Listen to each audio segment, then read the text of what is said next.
Screen पर दिखने वाला ये नोटिफिकेशन कोई मामूली नहीं है। तो नमस्कार, जय हिंद। अगर आप स्पोर्ट्स में कैरियर बनाना चाहते हो तो ये खबर आपके लिए है। स्पोर्ट्स अथॉरिटी ऑफ इंडिया ने एक नया कोर्स लॉन्च किया है, 1 ईयर डिप्लोमा कोर्स, जिसमें आप क्या क्या क्वालिफिकेशन रखी है, क्या क्या टेस्ट एरिया है। इस कोर्स में एडमिशन पूरी तरह से मेरिट बेस्ड होने वाला है। तो आप जानेंगे सिलेक्शन क्राइटेरिया क्या है, उसमें एजुकेशन क्वालिफिकेशन क्या है, स्पोर्ट्स अचीवमेंट क्या रहेगा, रिटन टेस्ट कैसे होगा, फिटनेस और स्किल टेस्ट और इंटरव्यू, टोटल 100 मार्क का एग्जाम होगा, जिसकी सारी डिटेल्स मैं अपने यूट्यूब चैनल पर देने जा रहा हूं। तो आप ध्यान से सुने। और इसके अलावा जानेंगे आप कौन कौन से गेम को इसमें शामिल किया गया है और उन गेमों के अंदर कितनी वैकेंसीज है, कितनी पोस्ट पे उन प्लेयर को सिलेक्शन किया जाएगा। तो ये सारी चीज़ें आप एक ही वीडियो में जानेंगे। खेल से रिलेटिव है, उनको ये वीडियो भेजना ना भूलें। जी हाँ, आप देख रहे हैं SAI sports authority of India की ये ऑफिशियल वेबसाइट पर ये जो नोटिफिकेशन आया है। Sports authority of India Netaji Subhash national institute of sports Patiala invite online application for 64 bench, यानी 64वें बेंच के जो एप्लीकेशन है वो आमंत्रित किए जाते हैं, जिसकी ये ऑफिशियल वेबसाइट दी हुई है। और इसका जो स्टार्टिंग फॉर्म है वो 27 मार्च 2026 से स्टार्ट हो रहे हैं, जो 23 अप्रैल 2026 तक जारी रहेंगे।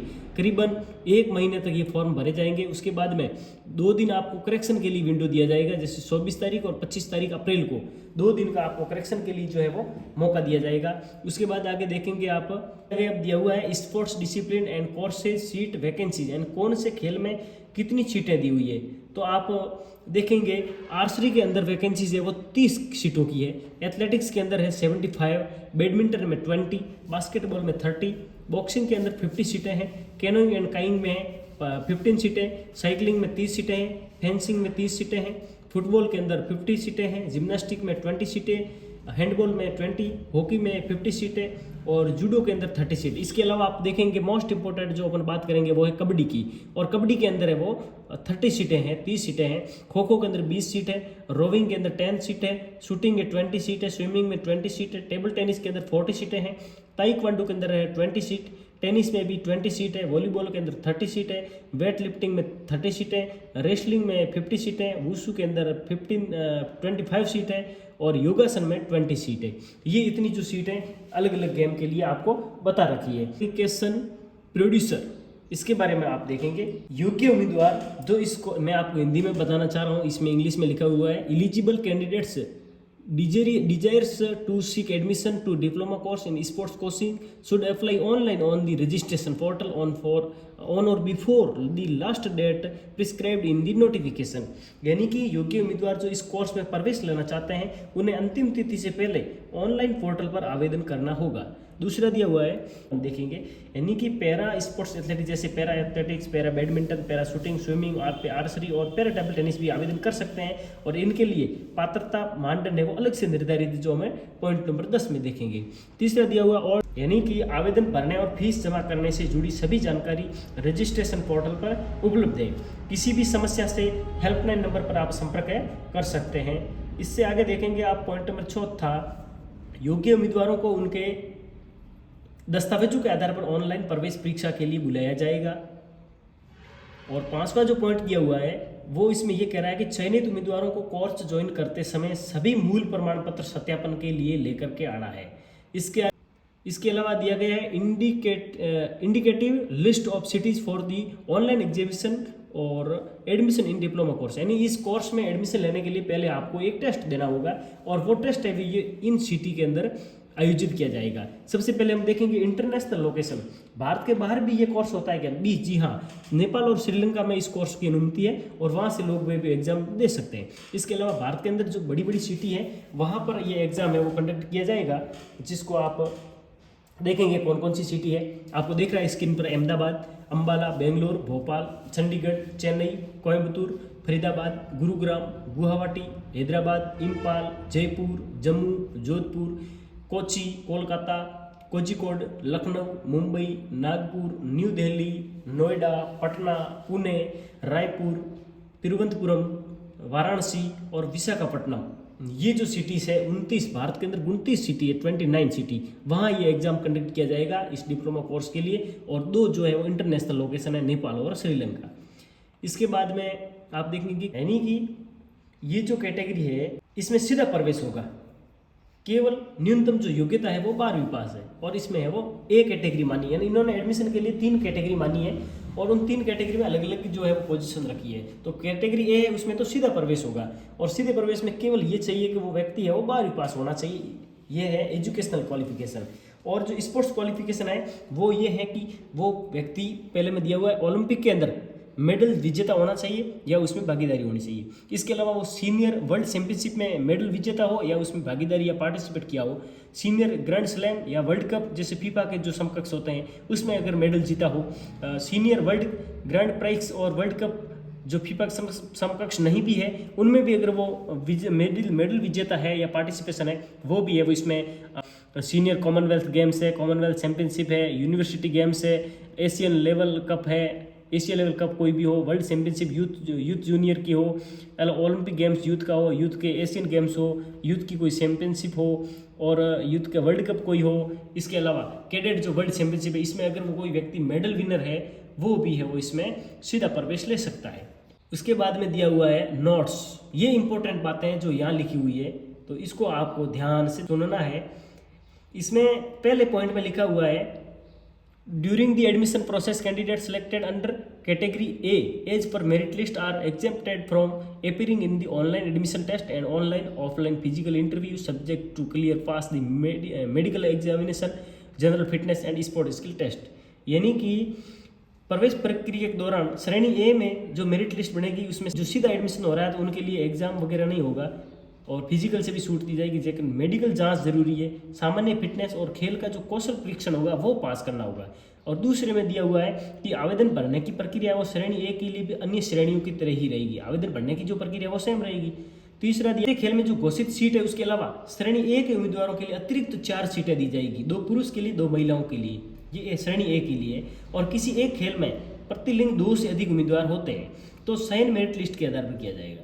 5वां पॉइंट दिया हुआ है in case of score tie admission will be given to the candidates who is elder in age. यानी यदि अंक समान होते हैं, टाई हो जाता है और एक ही लिंग समूह में तो अधिक उम्र वाले उम्मीदवार को प्राथमिकता दी जाएगी। इसके अलावा आप 6वां पॉइंट देखेंगे कि इस श्रेणी के बाकी जो योग्य उम्मीदवार हैं उनको अन्य श्रेणियों की तरह चयन प्रक्रिया से होकर गुजरना पड़ेगा।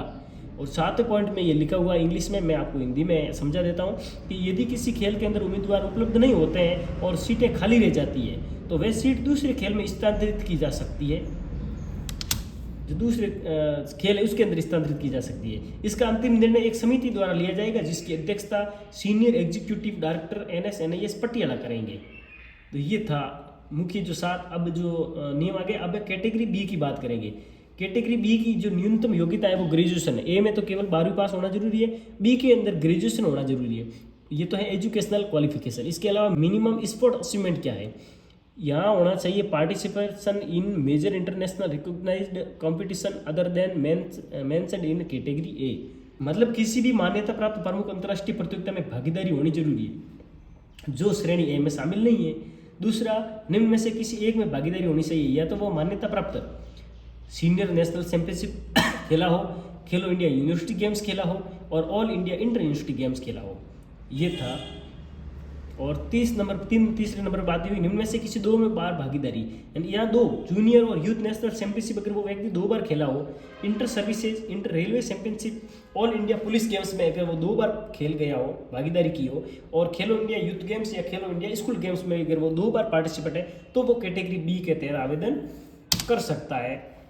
अब करेंगे बात सी की, और सी कैटेगरी तो केवल नॉर्थ ईस्ट के कैंडिडेट्स के लिए है, बाकी वाले कोई यहाँ अप्लाई नहीं कर सकते। केवल जो नॉर्थ ईस्ट के हैं वही यहाँ एप्लीकेशन फॉर्म फिल कर सकते हैं और उनके लिए क्वालिफिकेशन ग्रेजुएशन है। स्पोर्ट अचीवमेंट में क्या है, medal winner in north east games. केवल नॉर्थ ईस्ट जो गेम होते हैं उनमें ही वो मेडल विनर हो, 2 times participate in north east game. या मेडल जीतता है तो एक बार ही है, अगर मेडल नहीं जीता केवल भागीदारी करता है तो उसके लिए उनको 2 बार खेलना होगा। और fulfilling the criteria is mentioned in category be above, और जो कैटेगरी बी में बिलोंग नहीं करता हो उनके लिए ये है। इसके अलावा आप देखेंगे एज क्राइटेरिया, उम्र क्या निर्धारित की गई है। तो आपको मैं बता दूं इस course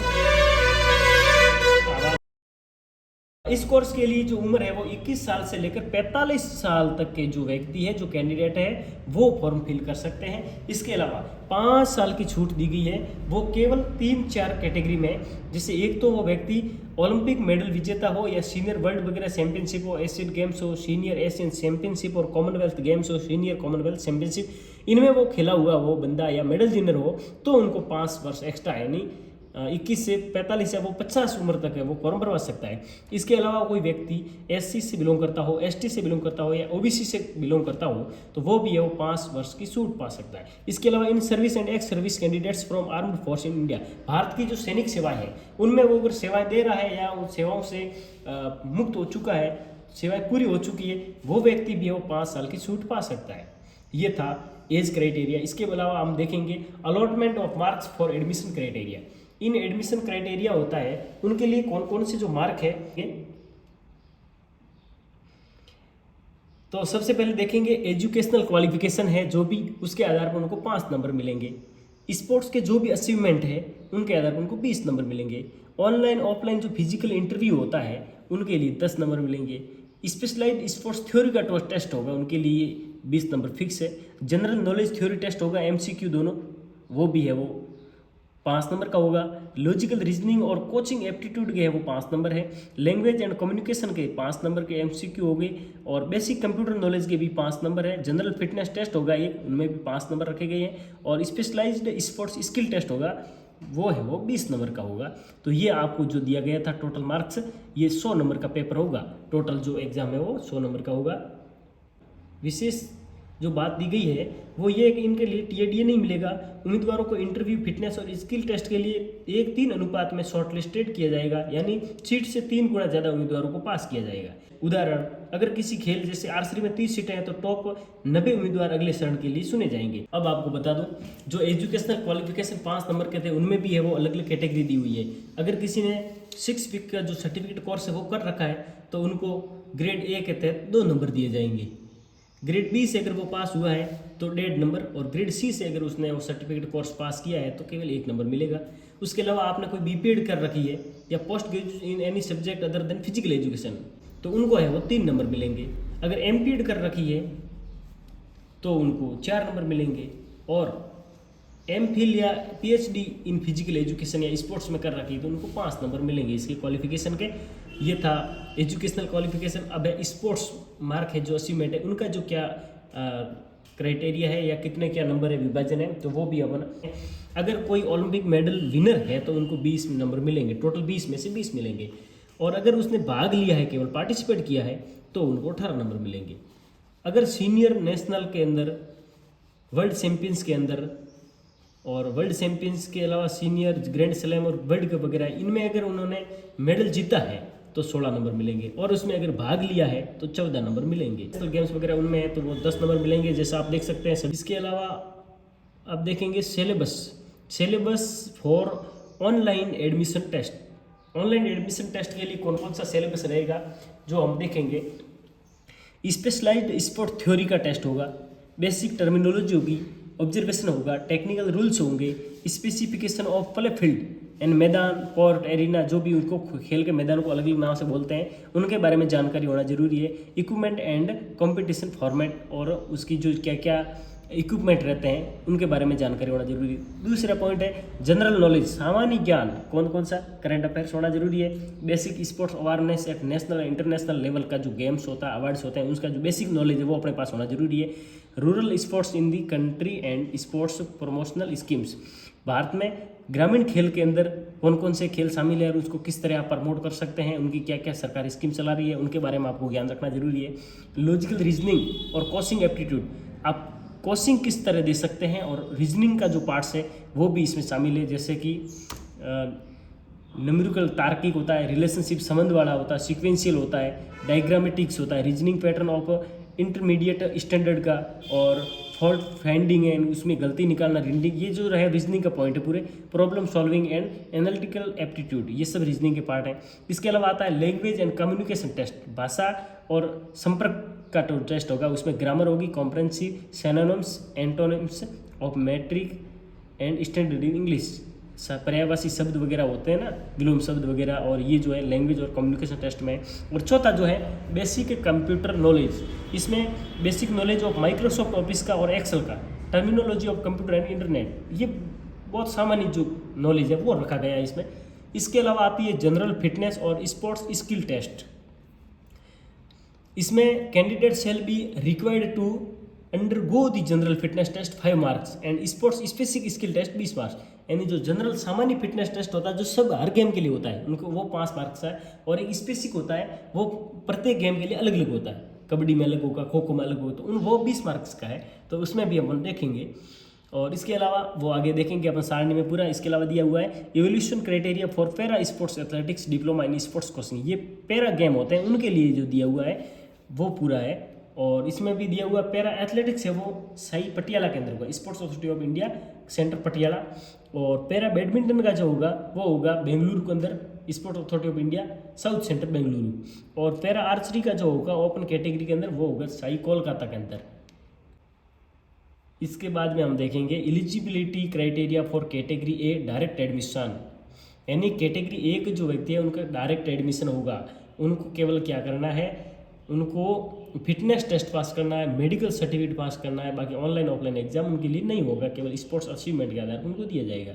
important points for the attention of the candidates, ये जो पॉइंट्स है 15, 16 पॉइंट, 17, 18 पॉइंट्स, ये आपको जानने बहुत ज़रूरी है और इसको हम आगे देखेंगे, नोट्स करके डाला हुआ है, तो ये अब पूरा अब देखेंगे। उसके बाद में फीस का है वो अपन पहले देख लेते हैं, फिर बाद में देखेंगे। फीस टोटल है वो 63,800 रुपये है। अगर वो कोई इंडियन कैंडिडेट है तो इंडियन कैंडिडेट्स के लिए 63,800 रुपये रखे गए हैं, और जो विदेशी फॉरेनर कैंडिडेट्स हैं उनके लिए 92,800 रुपये फीस है, वो भी अलग अलग दी हुई है। जैसे एग्जामिनेशन की फीस है वो अपने इंडियन कैंडिडेट्स के लिए 4,000 रखी है, साइंटिफिक जर्नल के लिए 500 रुपये है, लाइब्रेरी के 500 रुपये लगेंगे, टीवी और एंटरटेनमेंट फीस है वो भी 500 रुपये है, medical assistant for minor alignments जिसके भी 500 रुपये, सिलेबस के 300 रुपये, सिक्योरिटी डिपॉजिट के लिए रिफंडेबल है, ये तो 1,000 रुपये है, वो वापस मिलेंगे आपको, रिफंडेबल है। और यूनिफॉर्म जैसे blazer, track suit and tie ETC उनके लिए 4,000 रुपये मिलेंगे। इस्टेब्लिशमेंट अकेडमिक चार्ज ये अलग से 5,000 रुपये है, और ट्यूशन फीस है वो है 39,500 रुपये, मुख्य चीज़ है वो ये है 39,500 रुपये। और इक्विपमेंट चार्ज 2500 रुपये आपको है वो खेलने की जो सामग्री है वो वहाँ से प्रदान की जाएगी, जिसके 2500 रुपये अलग से लगेंगे। गेस्ट फैकल्टी और वेरिफिकेशन ऑफ सर्टिफिकेट 3,000 रुपये इनके लगेंगे। तो ये टोटल 63,800 रुपये फीस है ये लगेगी। और फिर रिफंड, यहाँ तो रिफंड का कोई नियम नहीं है, अगर उस सही के अंदर कोई नियम बनाया हुआ है तो उसके आधार पर रिफंड मिलेगा, बाकी कोई रिफंड का नियम नहीं है।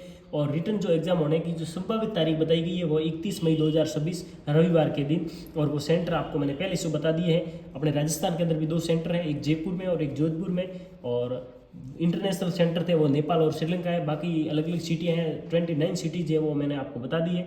उसके आधार पर आप अपना फॉर्म भरवा सकते हैं। अब जनरल का fitness test, general fitness test ये सामान्य है, 5 नंबर का है और ये सबके लिए अनिवार्य है। इसमें क्या क्या होगा, एक तो होगा 30 मीटर का फ्लाइंग स्प्रिंट होगा, और एक स्टैंडिंग ब्रॉड जंप होगा। इसके अलावा 6 × 10 मीटर का शटल रन होगा। इसके अलावा बेंड एंड रिच टेस्ट होगा, एंड लास्ट में 1600 मीटर का जो रन होगा वो है। और इसमें ये नंबर मिलेंगे जो पहले में दिया हुआ है अपन है वो अलग कैटेगरी वाइज अलग बताया, 31 से 30 वर्ष के लिए अलग है, 31 से 35 के लिए अलग है, सब है वो, लेकिन सब अपन नहीं देख पाएंगे। मुख्यतः जो श्रेणी है वो 21 ईयर से 30 ईयर्स की है, उसमें हम आपको बताएंगे कि 30 मीटर का जो फ्लाइंग स्प्रिंट है वो अगर वो 4.8 सेकंड में करता है तो उसको 1 नंबर मिलेगा, 5 सेकंड में करता है तो उसको 0.50 अंक मिलेंगे, और अगर वो 5.2 सेकंड में कर रहा है 0.25 मार्क्स स्कोर होगा, और 25.4 सेकंड में कर रहा है तो 0 मार्क मिलेगा।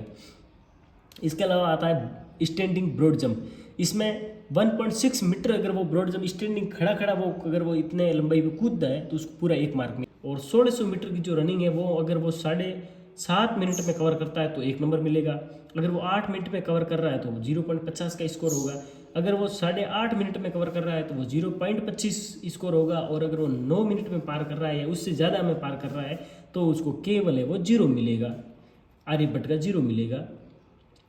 और फीमेल के लिए अलग है, फीमेल के लिए जो कैटेगरी दी हुई उसमें थोड़ा ज़्यादा टाइम दिया गया है, जैसे 5.40 सेकंड दी हुई है, या 1.4 दिया हुआ है, वहाँ अपने 1.6 था पुरुष में, या 17.8 सेकंड्स दी गई है, अपने यहाँ 16 पॉइंट कुछ था, इधर 4 सेंटीमीटर दिए गए हैं, जो अपने लिए भी ये सम्मान है। और 1600 मीटर है अपने वो 7.5 दी गई है, या 9 मिनट की, 1.5 मिनट का अंतर दिया गया है महिला और पुरुष में। इसके अलावा ये है अब स्पोर्ट्स के अलावा एक और बाकी रहा था, अपन जो है वो देखेंगे इसको। मुख्य जो 16 पॉइंट है, इसको अगर आप कहो तो पीछे ले लेते हैं, सबसे अंतिम में बोलेंगे। अब अपन देखेंगे कबड्डी के बारे में। कबड्डी का एक मुख्य जो पॉइंट था वो पीछे रह गया है, कि उसमें कौन कौन सी टेस्ट होगा या क्या क्या होने वाला है, तो वो अपन को बता देता हूँ। Sports specific skill test for kabaddi discipline, और ये 20 मार्क्स का है। और उसमें अगर वो हैंड टच की स्किल कर रहा है तो 3 मार्क, किक कर रहा है तो वो 3 मार्क, टोटस और बोनस के 3 मार्क मिलेंगे, ब्लॉकिंग और थाई होल्ड के 3 मार्क मिलेंगे, एंकल होल्ड और वेस्ट होल्ड के 3 नंबर मिलेंगे, और गेम इवोल्यूशन, कबड्डी गेम का विकास किस तरह हुआ है उसके बारे में 5 अंक मिलेंगे। और उसकी भी अलग अलग श्रेणी दी गई है, आप किस तरह बता पाते हो। जैसे test of offense and defensive skill perfection, अगर आप एवरेज परफेक्शन इन स्किल में कर रहे हैं, कबड्डी की जितनी भी स्किल है इनमें, तो केवल 1 पॉइंट मिलेगा। अगर आप गुड परफेक्शन दे रहे हैं तो 2 मार्क मिलेंगे, और एक्सीलेंट और उससे बढ़कर एक्सीलेंट परफेक्शन दे रहे हैं तब 3 पॉइंट मिलेंगे। इसके अलावा गेम एवोल्यूशन में भी एवरेज परफेक्शन के 2 पॉइंट है, गुड परफेक्शन के 3 पॉइंट है, और एक्सीलेंट परफेक्शन कर पा रहा है कोई बंदा तो उसको 5 में से 5 मिलेंगे मार्क। तो ये 20 मार्क का था स्पोर्ट्स स्पेसिफिक। इसके अलावा ये अलग अलग गेम के हैं, सभी गेम के हैं, जितने गेम आपने देखे हैं पीछे वो सभी गेम्स इनमें शामिल है। तो ये आप अगर किसी को समझ में नहीं आया है तो एक बार वीडियो को और देख लें। अब अपन देखेंगे मुख्य जो 16 नियम थे वो।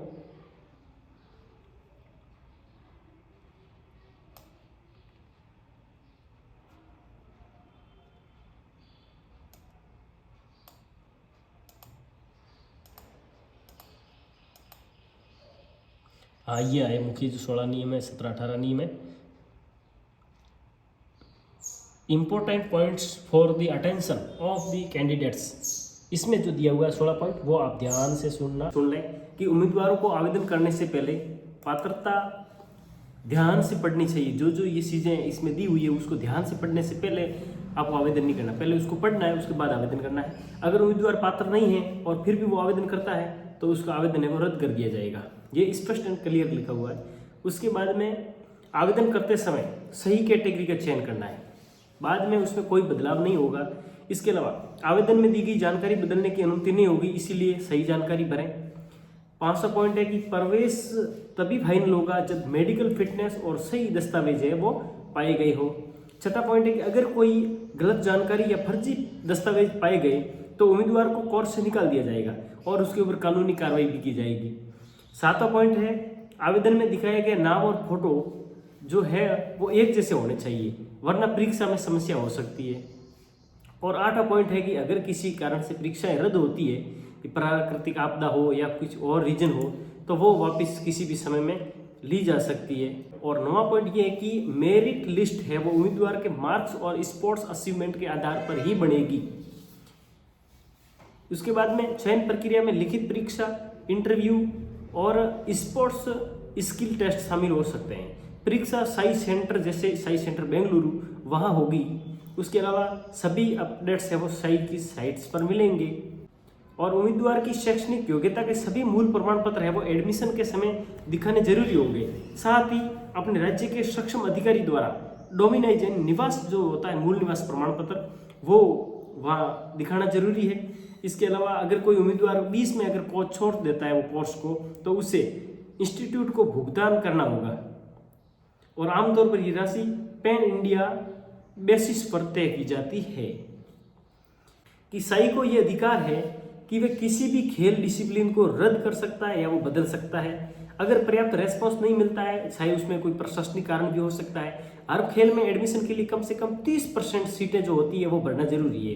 अन्यथा अगर वो 30% सीटें नहीं भरती है तो उस कोर्स को अगले साल के लिए हम है वो बदलाव कर सकते हैं या अगले साल के लिए खिसका सकते हैं। और साई के पास में ये भी अधिकार है, साई मतलब स्पोर्ट्स अथॉरिटी ऑफ इंडिया, उसके पास ये अधिकार है कि वो एग्जाम सेंटर और उसका एग्जाम का जो वेन्यू होता है वो बदल सकता है, सीटों की संख्या को बढ़ा सकता है और वो घटा भी सकता है।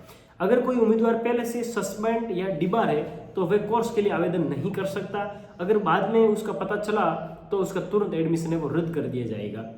और अगर किसी उम्मीदवार पर पहले से कोई क्रिमिनल केस या आपराधिक मामला है तो वह एडमिशन के लिए योग्य नहीं है। अगर बाद में पता चलता है तो उसका एग्जाम रद्द हो जाएगा और उस पर है वो कानूनी कार्रवाई की जाएगी। तो ये जो मुख्य बातें थी जो आप सबने सुनी ध्यान से, और जो भी खिलाड़ी हो या फिर इस खेल से रिलेटिव हो, जो मैंने बताए थे 15 से 20 गेम्स हैं, उनमें जो NIS करना चाहता है फुल डिप्लोमा की, उनको ये वीडियोज शेयर करें और तुरंत 1 ईयर एडमिशन डिप्लोमा के लिए एडमिशन लें और अपना भाग्य सुनिश्चित करें, एक अच्छे कोच बन करके खेल को आगे बढ़ाने का काम करें। थैंक्स, जय हिंद।